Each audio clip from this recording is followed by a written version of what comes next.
movido por la piedad, acogió a un águila moribunda en su cueva, sin saber que aquel simple acto de bondad era una prueba que lo transformaría de un paria olvidado en el rey de toda una nación. Si las historias sobre el poder de la resiliencia resuenan contigo, suscríbete al canal para que continuemos este viaje juntos. El viento cortante de la Sierra Madre azotaba el rostro de Itzae, presionado contra la roca áspera y calentada por el sol implacable de Chihuahua.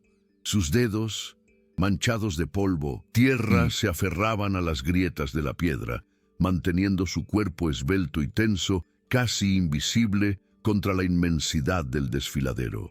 Debajo de él, en el lecho del cañón, una serpiente de metal y uniformes azules se movía lentamente. Los federales, soldados del ejército mexicano, avanzaban con una disciplina letal, el brillo de sus rifles capturando la luz del sol como escamas mortales. Itzae no respiraba, probaba el aire, sintiendo cada grano de arena levantado por la brisa. Allá en lo alto, un punto dorado circulaba en el azul infinito, su águila, cuya visión era ahora una extensión de la suya. Él no era un guerrero preparado para la batalla, sino un vigía silencioso, un fantasma observando el abismo que estaba a punto de tragarse su mundo. Un chillido agudo, diferente a los otros, rasgó el silencio. No era un llamado de caza, sino una alarma urgente que resonó en las paredes del cañón y vibró en el pecho de Itzae. Sus ojos siguieron la dirección indicada por el vuelo tenso del ave y su corazón se detuvo por un instante. Al otro lado del valle, emergiendo de un sendero oculto entre los pinos, venía Taza y su grupo de guerreros apache. Se movían con la arrogancia de quien se siente invencible, con los rostros pintados para la guerra, completamente ajenos a la trampa meticulosamente preparada que los aguardaba. Itzae sintió el sabor amargo de la ironía. Esos eran los hombres que lo habían despreciado, que lo llamaban sombra silenciosa, con desdén. Y ahora, el destino de todos ellos, el futuro de la tribu Chiricahua, dependía de aquel que habían juzgado roto e inútil, observando desde un punto donde la fuerza bruta no valía nada y solo la visión importaba. Una ola de satisfacción sombría y gélida le recorrió el cuerpo. Sería justicia. El destino, usando a soldados mexicanos como sus verdugos, castigaría la arrogancia de Taza, el recuerdo de sus insultos, de las miradas de desprecio y del aislamiento forzado ardió en su memoria como veneno. Podía simplemente permanecer como la sombra que lo nombraron, un testigo silencioso de su aniquilación.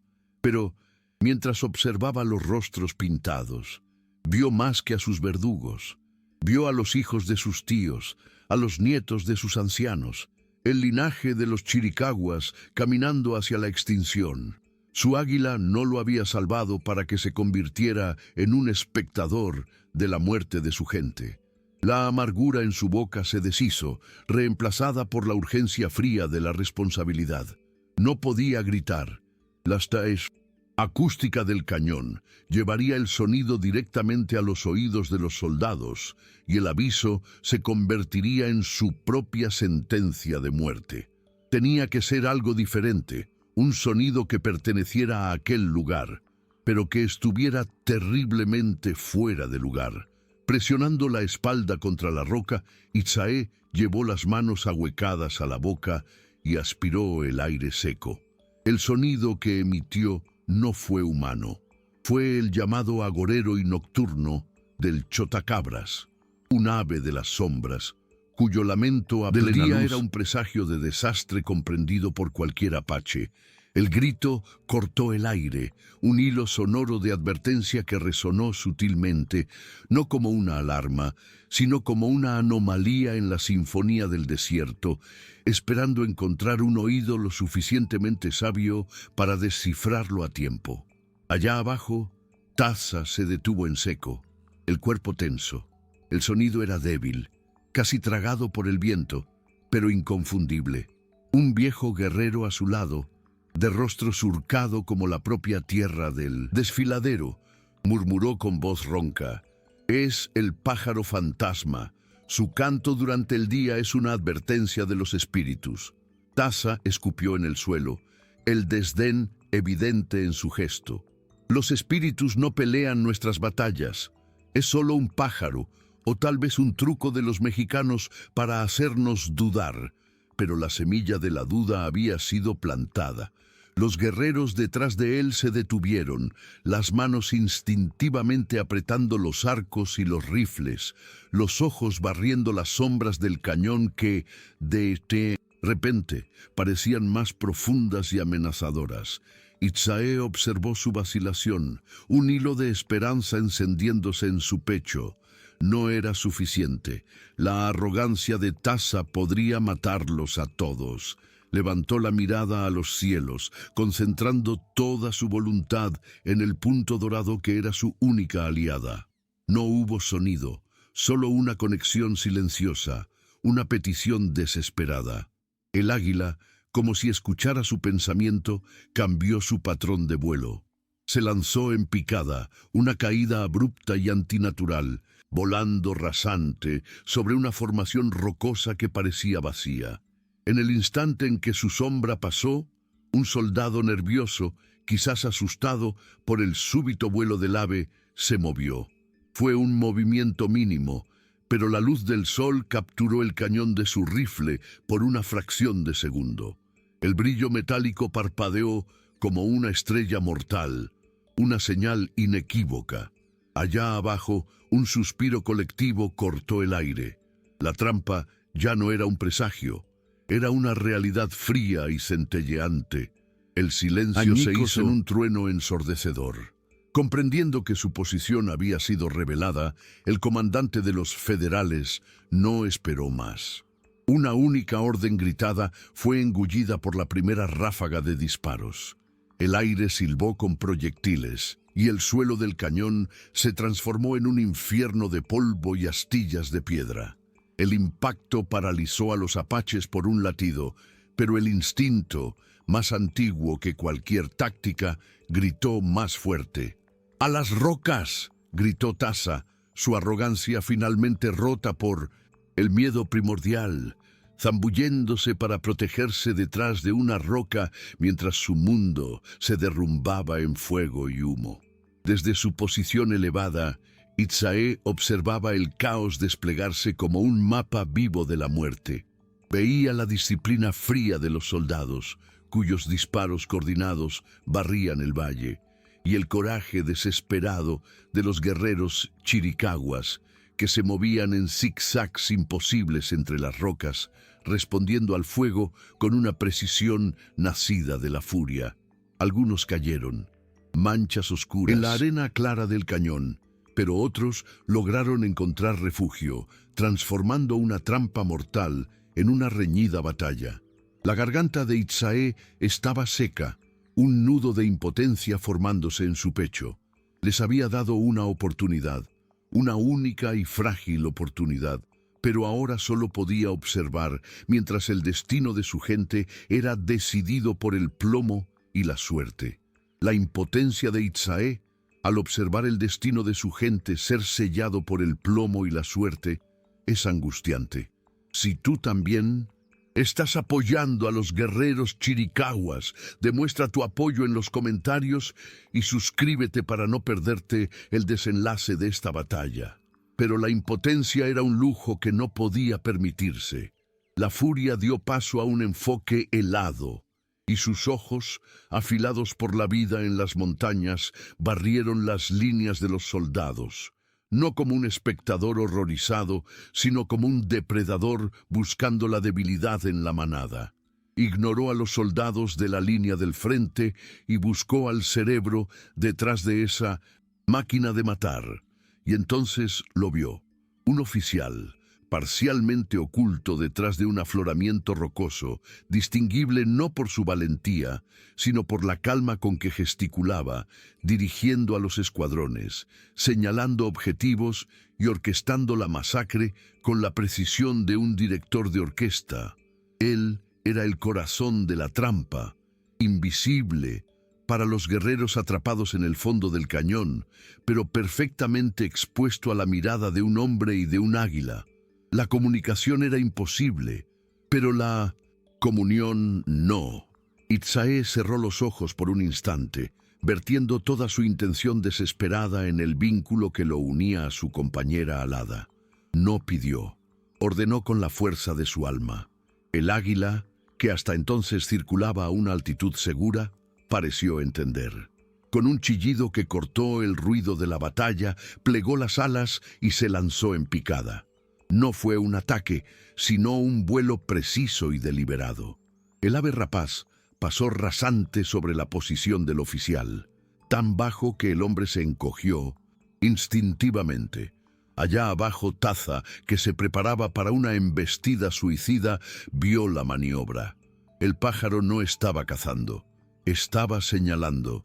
Sus ojos siguieron la trayectoria del vuelo, y por primera vez vio al verdadero enemigo que estaba matando a su gente. Una chispa de comprensión atravesó a Taza. La arrogancia se disolvió en una claridad brutal. Esa águila no era una casualidad, era un mensajero, y el mensaje era un objetivo. Sin dudarlo, se giró hacia Nahale, un guerrero cuya edad había robado la velocidad, pero le había dado la paciencia de una montaña. Taza no dijo una palabra, solo apuntó con la barbilla en dirección al afloramiento rocoso. Al mismo tiempo, soltó un grito de guerra gutural, no una orden de ataque, sino una señal para los demás. Fuego de contención, a la izquierda. El plan era arriesgado, una apuesta desesperada basada en la visión de un pájaro y en la existencia de un vigía que ni siquiera sabía quién era. Los guerreros chiricahuas respondieron como un solo organismo. Una lluvia de balas y flechas se concentró en el flanco izquierdo de los soldados, forzándolos a buscar refugio y a desviar su atención. El caos fue la cortina perfecta. El oficial mexicano, irritado por el súbito cambio de táctica, se expuso por una fracción de segundo para gritar una nueva orden. Fue la única invitación que Nahale necesitaba. El disparo de su viejo rifle sonó casi modesto en medio de la cacofonía, pero su mensaje fue definitivo. Allá arriba, la figura del oficial se estremeció y desapareció detrás de la roca. La orquesta de la masacre había perdido a su director. El efecto fue instantáneo. La máquina de matar de los federales, privada de su cerebro, vaciló. Las órdenes cesaron y el fuego coordinado se transformó en disparos esporádicos y confusos. Los soldados se miraban unos a otros, buscando un liderazgo que yacía sin vida detrás de una roca. Taza vio la brecha, el momento de vacilación que era la única puerta de salida de aquel infierno. Ahora, rugió, una palabra que era al mismo tiempo una orden y una promesa de supervivencia. Los guerreros no necesitaron una segunda advertencia. Moviéndose con la fluidez de una sombra, dejaron sus posiciones, no en una retirada caótica, sino en una dispersión táctica, usando cada grieta y cada piedra para cubrir su repliegue hacia las tierras más altas y seguras. Desde lo alto, Itzae observaba a su gente desaparecer de nuevo en la tierra que los engendró. Vio a Taza, el último en retirarse, lanzar una mirada rápida al cielo, no hacia él, sino hacia el águila que ahora circulaba serenamente, su trabajo concluido. No había gratitud en esa mirada, todavía no, pero había algo nuevo, un reconocimiento confuso, el inicio de una pregunta que sacudiría los cimientos de su mundo. El sonido de la batalla disminuía, reemplazado por el lamento del viento. Itzae permaneció inmóvil, la adrenalina desvaneciéndose y dejando atrás un peso exhaustivo. No sentía alegría, solo la fría certeza de que había atado su destino al de ellos de una forma irrevocable. La sombra silenciosa había gritado, y los chiricahuas, aun sin saberlo, habían escuchado. El sol sangraba en el horizonte, pintando las paredes del cañón con tonos de púrpura y naranja, cuando Itzae finalmente se movió. Cada músculo protestó, rígido y adolorido por la inmovilidad prolongada. Su cuerpo temblaba, no de frío, sino por el remanente de la adrenalina que lo había sostenido. Lentamente comenzó el descenso, no con la agilidad de un cazador, sino con el peso de un hombre que cargaba el fardo de vidas salvadas y perdidas. Su águila descendió en espiral y se posó suavemente en una roca cercana, observándolo con sus ojos de ámbar líquido, una testigo silenciosa del pacto que habían sellado. El camino de regreso a su cueva era el mismo de siempre, pero Itzae sabía que el hombre que lo recorría nunca más sería el mismo. A varias leguas de distancia, en un campamento improvisado y protegido por rocas antiguas, el silencio era pesado, roto solo por los quejidos de los heridos. Habían sobrevivido, pero el precio había sido alto. Taza estaba de pie, solo, mirando hacia atrás, en dirección al desfiladero, ahora envuelto en sombras.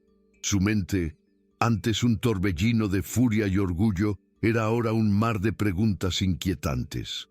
El viejo Nahale se acercó, su rifle apoyado en el hombro como una extensión de su propio cuerpo. El pájaro fantasma nos avisó, dijo, su voz un susurro ronco. Águila nos mostró el camino. Taza no se giró. El desdén había desaparecido, reemplazado por una claridad cortante. No fueron espíritus, mi viejo, respondió, su voz baja y cargada de un peso nuevo. Fueron ojos, los ojos de aquel que llamamos sombra. Nahale absorbió las palabras, su rostro arrugado una máscara de comprensión tardía. La sombra. Repitió el nombre ahora desprovisto de burla, sonando casi como una plegaria. Lo empujamos a los márgenes, al silencio, y desde allí pudo ver lo que el ruido de nuestro orgullo nos impedía enxergar. Un murmullo recorrió a los guerreros más cercanos, que escucharon la conversación. Las miradas que intercambiaron ya no eran de arrogancia o piedad, sino de un silencio cargado de vergüenza y una admiración renuente. El hombre que habían descartado como roto era la única razón por la que el fuego de la vida chiricahua todavía ardía en esa noche fría. Itzae llegó a su cueva cuando las primeras estrellas perforaban el velo de terciopelo del cielo. El fuego crepitaba en el centro, una pequeña isla de calor y luz en la inmensidad de su soledad. Su águila se posó en su percha habitual, sacudiendo las plumas como para deshacerse de los recuerdos de la batalla. Itzae se sentó pesadamente sobre una piel de oso, el cuerpo exhausto, pero la mente a 1000 leguas de distancia. No sentía el triunfo de un salvador, sino el extraño vacío de quien cumple un destino que no eligió. Al extender la mano, sus dedos tocaron suavemente las plumas del ala que él mismo había curado. En ese simple toque había una verdad silenciosa. No había salvado solo a un águila, se había salvado a sí mismo del veneno del olvido, y al hacerlo, se había encadenado para siempre al pueblo que lo había rechazado. La decisión de Taza no fue anunciada con un grito, sino con un movimiento. Se levantó, su cuerpo recortado contra las brasas agonizantes de la fogata, y su mirada barrió los rostros cansados y avergonzados de los guerreros que habían sobrevivido. Lo vi, llamamos sombra porque no peleaba como nosotros. Estábamos equivocados. Su voz era baja, pero cortaba el silencio como una navaja. Él no se esconde en las sombras. Él es la sombra, la parte de nosotros que observa y comprende, mientras nuestro sol de mediodía nos ciega con orgullo. Esta noche rezamos a los espíritus de nuestros antepasados, pero fueron los ojos de un hermano los que nos salvaron. Tomó su rifle. Al amanecer iremos hacia él, no para pedir, sino para honrar. La primera luz del día encontró a un pequeño grupo moviéndose por las laderas empinadas. Taza lideraba, no con la postura de un jefe de guerra, sino con la humildad de un peregrino. Nahale lo seguía de cerca, sus viejos ojos leyendo los rastros que por años habían ignorado deliberadamente. Cada paso en esa subida era un acto de penitencia. No hablaban, pues no había palabras que pudieran llenar el abismo de su falla. El camino a la cueva de Itzae era difícil, un recordatorio físico del aislamiento al que lo habían condenado. Finalmente, tras una subida que les quitó el aliento, llegaron a un saliente. Allá abajo, anidada en la roca, estaba la boca de la cueva, un hilo de humo gris subiendo perezosamente hacia el cielo azul claro, como una señal de que el vigía estaba en casa. Tasa hizo un gesto para que los otros esperaran, avanzando solo los últimos metros. No gritó. Se detuvo a una distancia respetuosa de la entrada de la cueva y simplemente esperó. Una estatua de arrepentimiento bañada por la luz de la mañana. Dentro de la oscuridad, Itzae ya los había sentido. Su águila, posada cerca de la entrada, soltó un pío bajo y suave, no de alarma, sino de reconocimiento. Con la mano instintivamente agarrando un hacha de piedra, Itzae se movió hacia la luz. Su cuerpo delgado y tenso era la personificación de la cautela. Su mirada no se posó en Tasa, sino que barrió a los guerreros detrás de él, evaluando la amenaza, antes de finalmente fijarse en el hombre que lo había atormentado durante años. El silencio se estiró, tenso como la cuerda de un arco. Fue Tasa quien lo rompió. En un gesto que sorprendió a sus propios hombres, dejó lentamente su rifle en el suelo polvoriento. Luego levantó las manos vacías, con las palmas hacia el frente. No era una señal de rendición, sino de respeto absoluto, un reconocimiento de que las armas no valían nada ante lo que había sucedido. «Mi orgullo casi nos mata a todos», dijo Tasa, su voz ronca, despojada de toda la arrogancia anterior. «Tu visión nos salvó. No vinimos a pedirte nada, Itzae, vinimos a escucharte». Las palabras flotaron en el aire frío de la montaña, una oferta de paz que era, en realidad, la entrega de una corona. La mirada de Itzae era como la de su águila, penetrante, impasible, desprovista de cualquier emoción que Tasa pudiera reconocer. No miró el rostro del guerrero, sino el rifle en el suelo, el símbolo del poder que ahora yacía inútil en el polvo. La mano que sostenía el hacha no se relajó. Años de amargura y soledad habían construido un muro alto alrededor de su alma, y una sola mañana de arrepentimiento no era suficiente para derribarlo. «Escuchar no traerá de vuelta a nuestros muertos», dijo Itzae, su voz grave y poco usada, como piedras rodando en el lecho de un río seco. «Ni alimentará a los vivos. Las palabras son viento, que los trajo aquí además del miedo». La acusación fría y directa golpeó a Tasa con más fuerza que un golpe físico. No vaciló, aceptando la verdad de esas palabras como una flecha en el pecho. «Tienes razón, el miedo nos trajo, sí, el miedo de que nuestra arrogancia nos lleve a la extinción», respondió, encontrando la mirada de Itzae por primera vez. «Pero también nos trajo la claridad. Los federales no olvidarán la humillación de hoy. Van a volver, y no será en una trampa, será una cacería. No sabemos a dónde ir, no vemos el camino. Tú ves». No era una pregunta, sino una afirmación, la entrega final de una carga que Tasa ya no se sentía digno de llevar. Itzae rió, un sonido seco y sin alegría como piedras chocando entre sí. «¿Ver?», repitió, su mirada barriendo los rostros de los guerreros, deteniéndose por un momento en cada uno. «¿Qué veían ustedes cuando me miraban? Una sombra, un lisiado de espíritu, bueno solo para seguir el rastro de conejos.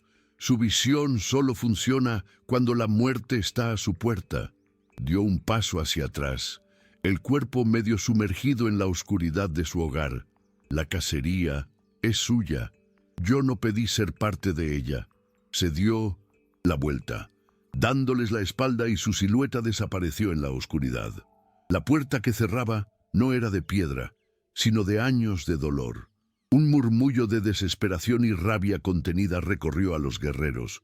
Uno de ellos dio un paso al frente, pero la mano de Tasa se levantó deteniéndolo. El jefe guerrero no se movió. Observó la oscuridad que se había tragado a Itzae. Luego, con la solemnidad de un ritual, se arrodilló y se sentó sobre sus talones en la tierra dura y fría, de frente a la cueva, su rostro una máscara de determinación paciente. «Esperamos», dijo, su voz baja, pero inquebrantable, no para Itzae, sino para sus propios hombres. Nahale asintió lentamente, con un brillo de comprensión en sus viejos ojos. Dijo que las palabras son viento, susurró el anciano al guerrero a su lado. Nuestro jefe le está ofreciendo algo más sólido, nuestra vida. Dentro de la cueva, el silencio era una roca. Itzae esperaba el sonido de pasos alejándose, la confirmación de que su amargura era la fortaleza final. Pero el único sonido era el crepitar del fuego y el silbido del viento en la grieta de la montaña. El sol subió, transformando la mañana en mediodía, y las sombras se acortaron hasta casi desaparecer. Desde un rincón oscuro podía ver las siluetas inmóviles, guerreros convertidos en estatuas de paciencia bajo el calor despiadado. Cada hora que pasaba era un golpe al muro que había construido a su alrededor. No estaban pidiendo, estaban ofreciendo su sumisión, su resistencia, su tiempo. E Itzae, que conocía el valor de la paciencia de un cazador, comenzó a ver que aquello no era una maniobra, sino el más profundo de los juramentos. Su águila soltó un pío bajo, sacudiendo la cabeza como para espantar el calor. Fue ese pequeño sonido lo que rompió el hechizo. Itzae miró al cielo y luego a los hombres. Su visión no solo mostraba soldados enemigos, mostraba a guerreros chiricahuas consumiéndose bajo el sol, agotando sus fuerzas en una vigilia de penitencia, cuando la verdadera amenaza aún se reagrupaba en algún lugar del valle. Su orgullo herido exigía que sufrieran más, pero su instinto de supervivencia, el mismo que lo había mantenido vivo durante años, gritó que cada gota de sudor que derramaban ahora era una gota de sangre que les haría falta más tarde. Con un movimiento lento y deliberado, tomó un odre de agua de piel de cabra. No era perdón, era estrategia. Era el primer acto de un líder. Su sombra se alargó por la tierra seca antes de que emergiera completamente de la oscuridad. Caminó con una calma deliberada, el odre balanceándose a su lado, y se detuvo frente a Taza. El jefe guerrero levantó la cabeza, sus ojos inyectados de sangre por el sol y el agotamiento, y vio la oferta. Itzae le extendió el odre. «Los guerreros muertos no pelean batallas», dijo, su voz un ruido plano y sin inflexión. Taza dudó solo por un instante. Luego tomó el odre con ambas manos como si recibiera un objeto sagrado. Bebió lenta y profundamente, y el sonido del agua siendo tragada fue el único sonido en la montaña. Después le pasó el odre a Nahale, quien se lo pasó al siguiente hombre, un ritual silencioso de comunión y aceptación. Cuando el último hombre bebió, Itzae no esperó agradecimientos. «Levántense, su penitencia no nos esconderá de los rifles». Se dio la vuelta y regresó a la oscuridad de su hogar sin mirar atrás, dejándoles a ellos por completo la elección de seguirlo. Taza se levantó, su cuerpo rígido, protestando, e hizo una señal con la cabeza. Uno a uno, los guerreros entraron en la cueva, dejando el mundo del sol deslumbrante por el dominio de las sombras de Itzae. Lo encontraron de espaldas, usando la punta de una flecha para dibujar líneas y círculos en el polvo del suelo, iluminado por el brillo parpadeante del fuego. «No van a subir a buscarnos», dijo Itzae sin voltear. «Van a rodear la base, esperar a que el hambre y la sed nos expulsen hacia sus armas. Nuestra única salida es hacia arriba, a través del espinazo del diablo, y tenemos que partir antes de que la luna salga». El nombre Espinazo del Diablo cayó como una piedra en el silencio de la cueva. Un murmullo de incredulidad y miedo recorrió a los hombres. Las leyendas dicen que los espíritus de la montaña reclaman a quien se atreve a cruzar esa cresta en la oscuridad, dijo Nahale, dando voz al terror colectivo. Y los federales reclamarán a quien se quede aquí con la luz del sol, replicó Tasa, su voz cortando cualquier vacilación. Nuestra elección es entre los espíritus que quizás nos reclamen y los hombres que ciertamente nos matarán.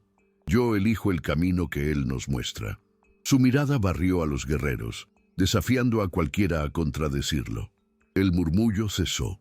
Itzae finalmente se giró, su rostro impasible bajo la luz parpadeante. Ignoró la defensa de Tasa. Era irrelevante. No hay tiempo para leyendas, dijo, su voz tranquila, pero cargada de una autoridad incuestionable. Dejen atrás todo lo que no sea arma o munición. Envuelvan sus mocasines con tiras de cuero para amortiguar el sonido. La roca suelta será nuestra mayor enemiga. Fue a un rincón oscuro de la cueva y regresó con una pasta oscura en un cuenco de barro. Píntense los rostros y las manos. La luna, incluso nueva, es suficiente para delatar el brillo de la piel. Los guerreros, antes paralizados por el miedo a lo desconocido, ahora se movían con un propósito silencioso y urgente, comprendiendo que seguían a un hombre que no solo veía al enemigo, sino también las sombras que podrían esconderlos de él. El ritual fue silencioso y solemne. Uno a uno, los guerreros hundieron los dedos en la pasta fría y aceitosa, una mezcla de grasa animal y carbón. Tasa fue el primero, cubriendo su rostro con movimientos firmes y deliberados, borrando su identidad, su orgullo y transformándose en un espectro. Los demás siguieron su ejemplo, la vacilación inicial reemplazada por una sombría aceptación. En la penumbra de la cueva, iluminados solo por el fuego, dejaron de ser individuos para convertirse en una unidad de sombras, moldeados a imagen del hombre que ahora lideraba no por la fuerza de sus brazos, sino por la profundidad de su visión. Itzae observaba cada movimiento, sus ojos no ofreciendo aprobación, solo una evaluación fría y práctica de su preparación. Cuando el último hombre estuvo listo, Itzae se dirigió a la entrada de la cueva. No miró al cielo, sino a su águila, que abrió y cerró las alas en un único movimiento suave. Era la señal. Sin una palabra, Itzae salió a la fría oscuridad de la noche, moviéndose no hacia el camino de descenso, sino hacia una grieta casi invisible en la pared de roca de arriba. Su águila emprendió el vuelo, no hacia lo alto, sino deslizándose hacia las sombras del cañón, una centinela silenciosa. Los guerreros lo siguieron, una fila de fantasmas abandonando la última pizca de calor y luz. El primer agarre en la roca fría y cortante fue un bautismo. Habían dejado atrás la tierra de los hombres y ahora entraban en el reino vertical de Itzae, un mundo donde cada paso era un susurro y cada silencio una oración. La subida era una tortura silenciosa. Para guerreros acostumbrados al suelo del desierto, la verticalidad era un enemigo ajeno e implacable. Cada agarre para las manos era una apuesta. Cada grieta en la roca, una promesa frágil. El viento helado de la noche absorbía el calor de sus cuerpos y susurraba dudas en sus oídos. Pero Itzae se movía delante de ellos no como un hombre escalando, sino como una parte de la propia roca, fluido y seguro, su cuerpo delgado encontrando un camino donde los otros solo veían un precipicio. Una pequeña piedra se soltó bajo la bota de un joven guerrero, cayendo en una cascada siseante hacia el abismo. El sonido pareció un trueno en el silencio mortal. Todos se congelaron, y la mirada que Itzae les lanzó desde la oscuridad de arriba era más afilada que cualquier navaja. Horas después, cuando los brazos de los hombres ardían con un dolor de fuego y sus pulmones luchaban por aire en la altitud enrarecida, Itzae se detuvo, levantando una mano. No miró hacia abajo, a la red de fogatas que confirmaba su predicción, sino a la negrura del cielo. Una mancha de oscuridad más profunda se destacó de las estrellas y se deslizó en su dirección. El águila se posó en un saliente cercano sin hacer ningún sonido, sus plumas erizadas por el frío. No hubo un grito, solo una presencia. Itzae la observó por un largo momento, luego se giró hacia los hombres exhaustos detrás de él. Su voz era poco más que un soplo de viento. Sus centinelas están mirando hacia la cueva. Creen que estamos atrapados. La montaña nos cubre las espaldas por ahora. El por ahora era una hoja afilada. Itzae apuntó hacia arriba, a una silueta de roca recortada contra las estrellas que parecía la espina dorsal de un monstruo fosilizado. Era la última y más empinada parte de la subida.